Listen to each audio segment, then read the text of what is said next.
நண்பர்கள் அனைவருக்கும் வணக்கம். இந்த வீடியோல நாம நிஃப்டி அண்ட் பேங்க் நிஃப்டி ஃபியூச்சருக்கான டெக்னிக்கல் சார்ட் அனாலிசிஸ் பார்க்க போறோம். ஸோ இப்ப 2 சார்ட்டையும் அனலைஸ் பண்றதுக்கான ரீசன் என்ன? அப்படிங்கிறது இந்த வீடியோவோட எண்ட்ல உங்களுக்கு புரியும். ஸோ ஏன் அப்படின்னா, முக்கியமான ஒரு யூ டர்ன் அகைன் மார்க்கெட் வந்து பியர்ஸ் கண்ட்ரோல்ல போகறதுக்கான வாய்ப்புகள் நெறைய இருக்கு. அது என்னங்கிறத பார்க்க போறோம். ஸோ வாங்க ஃபர்ஸ்ட் நிஃப்டி ஃபியூச்சரோட சார்ட்ட அனலைஸ் பண்ணுவோம். நிஃப்டி ஃபியூச்சர் சார்ட்ல எஸ்டர்டே என்ன சொல்லியிருந்தேன்னா, ஸோ இந்த லெவலுக்கு மேல மார்க்கெட் பிரேக் அவுட் ஆகி நல்லா க்ளோஸ் வச்சிருக்கு. Mostly first 15 candle gap up ஆயிட்டு ரெட் பாரா க்ளோஸ் வைக்கிறதுக்கு தான் சான்சஸ் அதிகம்னு நான் சொல்லியிருந்தேன். ஸோ அதே போல கேப் அப் ஆயிட்டு ஃபர்ஸ்ட் 15 கேண்டில் ரெட் கேண்டிலா ஃபார்மேஷன் ஆயிருக்கிறத உங்களுக்கு ஐடென்டிஃபை பண்ண முடியும். ஸோ இந்த கேண்டிலே பைய வந்து ரிஜெக்ட் பண்ணியிருக்கு. ஸோ ஒருவேளை மார்க்கெட் இந்த பைய வந்து கன்டின்யூ பண்ணணும். இந்த லெவலுக்கு மேல கன்டின்யூ பண்ணணும்னா, ஸோ இந்த லெவல பிரேக் பண்ணி ட்ரேட் ஆனா மட்டும் தான் கால் ஆப்ஷன் சைட்ல ஃபோக்கஸ் பண்ண முடியும். அதாவது கிட்டத்தட்ட நியரஸ்ட்டா பார்த்தீங்கன்னா, இந்த லெவலுக்கு மேல கரெக்ட்டா பிரைஸ் குடுத்து ரெடியா இருக்கு. ஒருவேளை மார்க்கெட் அப் சைட் பிரேக் ஆச்சு அப்டின்னா, கால் ஆப்ஷன் சைட்ல ஃபோக்கஸ் பண்ணலாம். ஓகே. ஸோ கால் ஆப்ஷன் சைட்ல ஒருவேளை பிரேக் அவுட் ஆயிடுச்சு அப்டின்னா, ஸோ நார்மலா ஒரு பிரேக் அவுட் நடக்கிறதுக்கான வாய்ப்புகள் இருக்கே தவிர, நார்மல் மூவ்மெண்ட் இருக்கலாம். ஒரு பிக் மூவ்மெண்ட் எதிர்பார்க்க முடியுமான்னு தெரியல. பட் கால் ஆப்ஷன் சைட்ல போறதுக்கு சான்சஸ் இருக்கு. ஸோ நாளைக்கு ஃபர்ஸ்ட் மினிட்ஸ் கேண்டில் ஒருவேளை டுடே ஹைக்கு மேல பிரேக் ஆயி க்ளோஸ் வச்சு ட்ரேட் ஆச்சு அப்டின்னா, கால் ஆப்ஷன் சைட்ல ஃபோக்கஸ் பண்ணலாம். ஒரு நல்ல ஒரு மூவ்மெண்ட் இருக்கும். அதாவது ரீசனபிளான ஒரு மூவ்மெண்ட் இருக்கலாம். சரிங்களா? ஸோ கால் ஆப்ஷன் ட்ரேடர்ஸ் இந்த லெவலுக்கு மேல க்ளோஸ் வச்சா மட்டும் கால் ஆப்ஷன் சைட்ல ஃபோக்கஸ் பண்ணலாம். Otherwise stay out of the market. Okay. Next வேற என்ன பண்ணலாம்?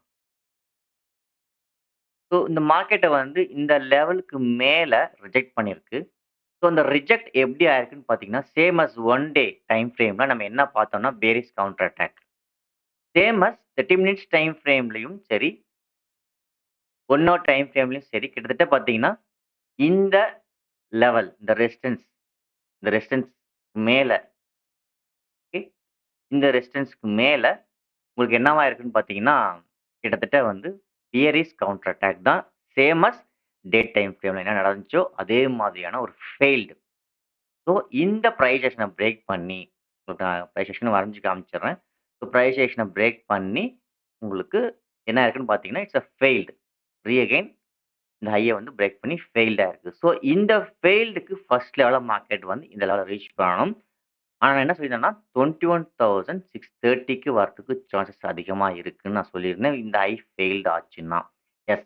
ஃபர்ஸ்ட் லெவலா ஒருவேளை நாளைக்கு மார்க்கெட் ஃபெயில்டு தான். அதுல மாற்றம் எதுவும் இல்லை. ஒருவேளை இந்த ஃபெயில்டு ஆகணும் அப்டின்னா, நாளைக்கு ஃபர்ஸ்ட் மினிட்ஸ் கேண்டில் இந்த ஹைய பிரேக் பண்ணி, கிரீன் கேண்டிலா க்ளோஸ் வச்சு நல்லா சஸ்டெயின் ஆயிடுச்சுன்னா, it's will go up to 22,900 வரைக்கும் போறதுக்கு சான்சஸ் இருக்கு. பட் 1 டேல போகுமான்னு எனக்கு தெரியாது. பட் சஸ்டெயின் ஆயிட்டு ட்ரேட் ஆச்சு அப்டின்னா, ஸ்லோலி கோ அப் டூ 22,900 ஓகேங்களா? ஸோ கால் ஆப்ஷன் சைட்ல அந்த லெவல பிரேக் பண்ணா மட்டும் தான் ஃபோக்கஸ் பண்ண முடியும். பட் இந்த 30 மினிட்ஸ்க்கான பேரிஷ் கவுண்ட் அட்டாக் ஒருவேளை ஃபால் ஆச்சு, சஸ்டெயின் ஆயிடுச்சு. மோஸ்ட்லி நான் எதிர்பார்க்கிறது நாளைக்கு கீழ ரெட் பாரா க்ளோஸ் வச்சு ட்ரேட் ஆகும் அப்படிங்கிறது தான். ஸோ பார்ப்போம் என்ன நடக்குதுன்ட்டு. ஸோ ஒருவேளை நாளைக்கு இந்த லெவலுக்கு கீழ ரெட் பாரா க்ளோஸ் வச்சு ட்ரேட் ஆச்சு அப்படின்னா, ஸோ நல்ல ஒரு பியரிஷ் மூவ் எதிர்பார்க்கலாம் நாளைக்கு. ஒருவேளை இந்த இடத்துல ட்ரேட் ஆனது பிரேக் அவுட் ஆகாம, ஒருவேளை ஒரு சைட்வே ரேஞ்ச் மார்க்கெட் குடுத்தது அப்படின்னா, மேபி எக்ஸ்பைரி டேக்கு மூவ்மெண்ட் குடுக்கலாம். ஓகே. ஸோ பார்ப்போம். நாளைக்கு மூவ்மெண்ட் குடுக்குமா?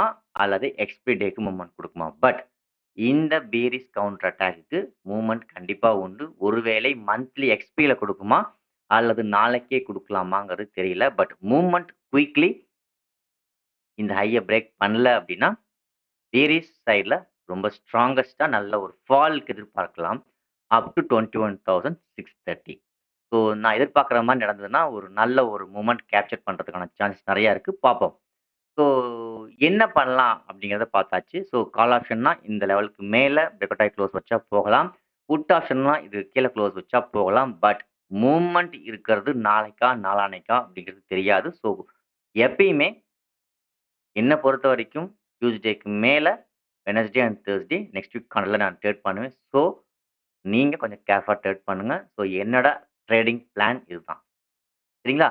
ஸோ ஒருவேளை இந்த இடத்துல மார்க்கெட் நல்ல ஒரு பேரிஷ் சைட்ல ஸ்ட்ராங்கஸ்ட்டா இருந்துருச்சு அப்படின்னா, நான் எதிர்பார்க்கிறது கூடிய விரைவில் மார்க்கெட் வந்து ஒரு நல்ல ஒரு ஃபால். ஃபர்ஸ்ட் லெவலா பார்த்தீங்கன்னா 21,630க்கும், செகண்ட் லெவலா பார்த்தீங்கன்னா 21,160க்கும் வந்துட்டு தான் மார்க்கெட் வந்து புல் பேக் ஆகறதுக்கு நெறைய சான்சஸ் இருக்கு. பார்ப்போம் என்ன நடக்குதுன்ட்டு. ஸோ என்னோட எதிர்பார்ப்பு நாளைக்கு இந்த பேரிஷ் கவுண்டர் அட்டாக்குக்கு நல்ல ஒரு மூவ்மெண்ட் நாளைக்கே குடுத்தாலும் ஆச்சரியப்படுறதுக்கு இல்ல. பட் இருந்தாலும் இந்த எக்ஸ்பிரில ட்ரேட் பண்றத கொஞ்சம் அவாய்ட் பண்ணுங்க. மேபி இந்த எக்ஸ்பிரி சாப்பி மார்க்கெட்டா கூட முடியலாம். ரீசன் என்னங்கிறது சொல்லியாச்சு. ஸோ ஏன் அப்டின்னா, இந்த லெவல்ல ஒரு சைட் வேவ மார்க்கெட்ட குடுக்கறதுக்கும் சான்சஸ் இருக்கு. ஸோ பிரேக் அவுட் ஆயி க்ளோஸ் வச்சாலும், நம்ம ரெட் பாராவே இருந்தாலும் சரி, அதாவது பிரேக் அவுட் ஆயி க்ளோஸ் வச்சு ரெட் பாராவே இருந்தாலும், மார்க்கெட் வந்து இன் பிட்வீன்ல இப்டி ட்ரேட் ஆயிட்டே இருந்தது அப்டின்னா, ஸோ நாளைக்கு மூவ்மெண்ட் இருக்காது. மேபி எக்ஸ்பிரி டேக்கோ அல்லது எக்ஸ்பிரி முடிஞ்ச பிறகோ மூவ்மெண்ட் வந்து ஃபால் ஆகலாம். ஸோ ரொம்ப கேர்ஃபுல்லா இருங்க. ஒருவேளை மார்க்கெட் புட் ஆப்ஷன்ஸ்ல ஸ்ட்ராங்கஸ்ட்டா க்ளோஸ் ஆயி ட்ரேட் ஆச்சுன்னா, நல்ல ஒரு பிக் ஃபால் ரீஅகைன் இருக்கு. அப் டூ 21,160. ஸோ இந்த லெவல் வரைக்கும் வரதுக்கு நெறைய சான்சஸ் இருக்கு. பார்ப்போம். ஸோ 2வது என்ன சொல்லியிருந்தேன்னா, பேங்க் நிஃப்டி. பேங்க் நிஃப்டி நம்ம ஏன் இன்னைக்கு பார்க்குறோம் அப்டின்னா, ஸோ பேங்க் நிஃப்டி ரொம்ப ஒரு கண்ட்ரோல்டுல ட்ரேட் ஆயிட்டு இருக்கு. அதாவது சுருங்கிட்டு இருக்கு. மார்க்கெட் வந்து பொறுத்தவரைக்கும் ரொம்ப ஒரு லெவல் ப்ராடா இருந்தது. இந்த இடத்துல வந்து கொஞ்சம் ஷ்ரிங்க் ஆயிட்டு வருது.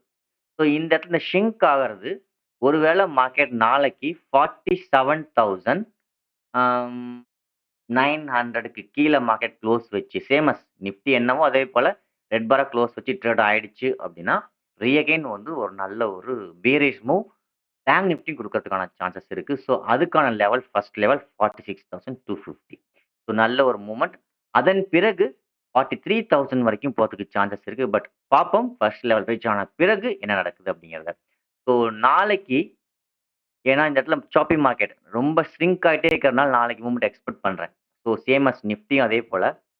ஏன் நாளைக்கு நான் மூவ்மெண்ட் எக்ஸ்பெக்ட் பண்றேன் அப்படின்னு பார்த்தீங்கன்னா, ஸோ இந்த இடத்துல வந்து மார்க்கெட் எப்படி ட்ரேட் ஆயிட்டு இருக்குன்னு பார்த்தீங்கன்னா, கிட்டத்தட்ட இந்த லெவலுக்கு மேல ஆல்ரெடி ஒரு ரேஞ்சுக்குள்ளேயே ட்ரேட் ஆயிட்டு இருக்கு.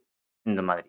ஸோ பிரேக் அவுட் ஆயிடுச்சுன்னா நல்ல ஒரு ஃபால் எதிர்பார்க்கலாம். ஸோ நாளைக்கு பேங்க் நிஃப்டி எக்ஸ்பிரி அப்படிங்கிறனால, நாளைக்கு ஒரு வேளை இந்த சைட்வே ரேஞ்ச் பிரேக் அவுட் ஆயிட்டு நல்ல ஒரு பேரிஷ் மூவ் குடுக்கறதுக்கு சான்சஸ் இருக்கலாம்.